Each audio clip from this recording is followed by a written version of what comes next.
Alors, on a vu comment trouver un discount factor. Donc, en fait, on suppose qu'on a une courbe de taux. Cette courbe de taux, en fait, qu'est-ce que ça nous donne? Ça nous donne la possibilité pour toute date t dans le futur, on connaît du coup où on peut estimer discount factor à date t. OK? Euh, Et en fait, on a vu que ce discount factor s'écrit dans un modèle continu comme l'exponentielle de moins le taux fois t. Et ce taux-là, on appellera souvent ça le taux zéro coupon, puisqu'il correspond en fait au taux d'une obligation zéro coupon. Et ces discount factors, comme on avait vu dans une vidéo précédente, en fait, ça nous permet de comparer des flux de n'importe quelle date. Donc, discount factor nous permet de ramener les flux à aujourd'hui. Et donc, du coup, de comparer des choses qui pourraient ne pas être facilement comparables entre deux produits financiers, un qui couponne tous les 3 mois, un qui couponne tous les 6 mois, etc. Ok, donc ça, on suppose qu'on a cette donnée-là. Et donc, du coup, à un instant, pour toute date t dans le futur, on peut déterminer le discount factor. Et maintenant, nous, ce qu'on veut, c'est du coup estimer la NPV d'un swap. Donc, la NPV, c'est la net present value, c'est la valeur actualisée nette. C'est en gros, on veut savoir est-ce que ce swap, par exemple, est-ce que c'est équitable, est-ce que son prix est fair, ou est-ce que j'achète, est-ce que je vends. Donc, je veux pouvoir me faire une idée, et donc du coup, je vais estimer la NPV. Je pose la question, combien c'est la NPV d'un swap? Alors, un swap, qu'est-ce que c'est un swap? Typiquement, c'est, par exemple, on a acheté une obligation qui nous donne des coupons à taux fixe. Donc, par exemple, tous les 3 mois, on va recevoir 4%. Et on veut swapper ces intérêts. Donc, on reçoit 4% et on veut les zapper, les swapper. Donc, on paye tous les 3 mois, mais ça peut être aussi à d'autres à un échéancier différent, un certain taux. Un certain taux qui est variable.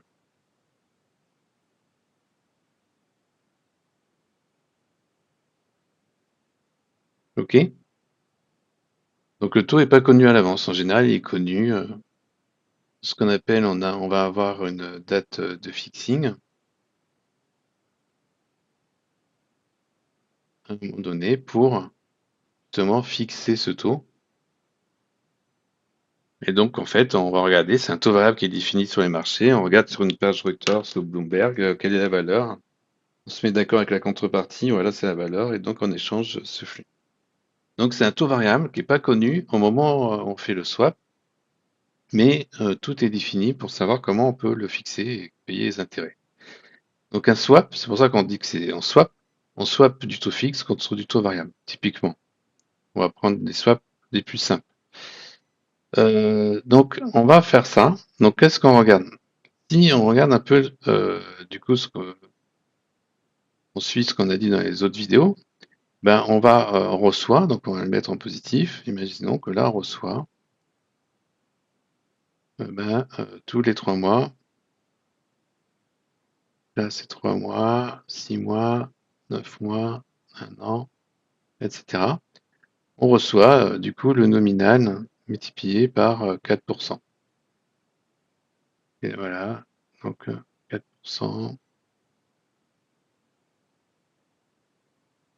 Donc, en gros, comme le nominal n'intervient pas dans le prix homogène, du coup, voilà, on reçoit 4%. Donc ça veut dire on multiplie par le nominal, par le décompte. Donc là, en l'occurrence, 3 mois, ça sera du style un quart. Donc si c'est du 100, ce sera du style 1 tous les 3 mois, sur le nominal. Ok, donc ça, c'est la jambe. Ça, c'est la jambe fixe. Ça, c'est la jambe fixe de mon swap.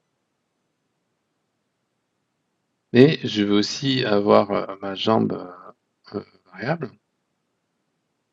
Alors considérons du coup qu'on a la même fréquence. Et là, j'ai un certain montant. Alors je mets comme ça en zigzag. Pour montrer que c'est variable. Et donc tous les 3 mois, je vais payer un certain nombre de choses. Donc là, on voit bien que du coup, ben, c'est un produit linéaire qui est défini par ces flux FI date TI. Donc je vais pouvoir calculer facilement. Donc par exemple sur la NPV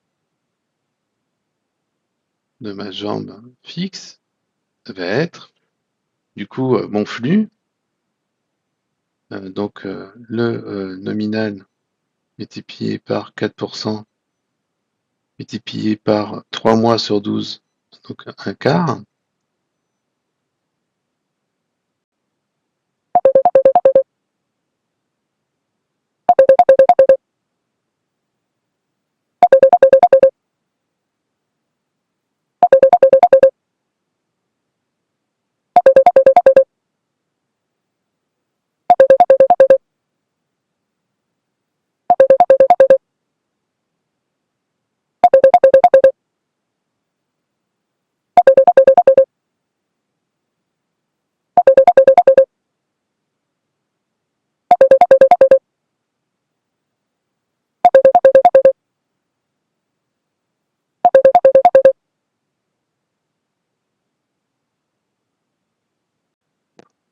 Forward entre du coup i-1 et i, multiplié par le décompte entre i et i-1 et ti, et discount factor ATI.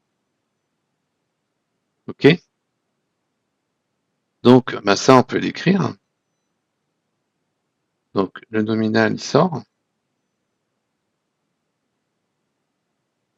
Et ça va me donner donc le discount factor. Le forward multiplié par le discount factor, on avait vu que c'était le rapport du coup des discount factors moins 1. Et là, on multiplie par le discount factor TI. Donc on voit ce qui va arriver. On se retrouve avec une somme télescopique.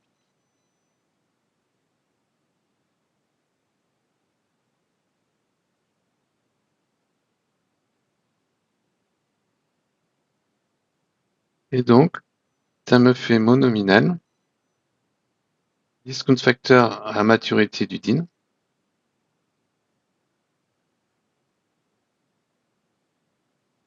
maturité grand T, moins le discount factor aujourd'hui, donc c'est 1. Donc en fait, la NPV de cette jambe, c'est équivalent à la NPV de la jambe où je reçois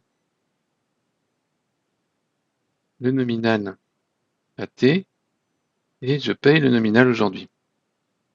Si je calcule, on a vu, hein, c'est une somme télescopique, donc ça, ces deux NPV sont égales. Et ça, c'est ce qu'on va, c'est une méthode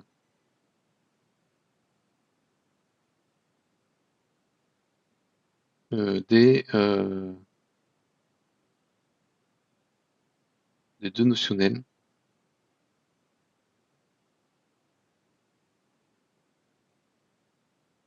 Il y a peut-être d'autres noms aussi, qui fait que on va en fait, on peut changer une jambe variable par juste l'échange du notionnel au début et à la fin. On peut aussi le faire pour chacun des périodes. Et si on le fait pour chacun des périodes, ça s'annule. Hop. Donc c'est une méthode d'estimation. Et on voit qu'en fait, elle marche uniquement si cette date-là match avec celle-là. Donc ça veut dire qu'en gros, la date de paiement du flux match avec la date d'estimation Et en pratique, on peut avoir des petits mismatchs. Donc c'est pas vrai tout le temps ça. Mais c'est une bonne méthode c'est une bonne méthode d'approximation. Et l'intérêt que ça va avoir, c'est que si on le reporte sur la jambe fixe, et ben du coup la NPV de ça, c'est exactement la NPV de quoi?